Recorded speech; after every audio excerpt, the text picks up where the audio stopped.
As we step into a brand new year, it's the perfect time to set goals not just for our personal lives, but for how we navigate the digital world. Today, let's talk about how to create digital resolutions that promote balance, positivity, and productivity in your online life. We all know technology plays a major role in our day-to-day activities, from social media to work emails. It's become almost second nature. But the question is, are we using it intentionally? That's where digital resolutions come in. Where to start? Reflect on your habits. How much time do you spend online, and how does it make you feel? Are you productive or just scrolling? Spotting patterns is the first step to meaningful change. Next, set goals for your digital life. Maybe you want to reduce screen time, build better connections, or learn something new. Focus on what matters most to you.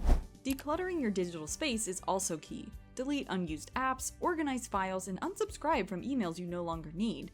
A tidy digital space can boost focus and peace of mind. Finally, try a digital detox. Schedule screen-free time regularly. It might feel odd at first, but it's refreshing to be fully present. Remember, digital resolutions aren't about restriction, they're about intention. By taking control of how you interact with technology, you can create a healthier, more fulfilling digital life. Thank you for joining us today. Here's to a positive, productive, and purposeful year ahead, both online and off. See you next time.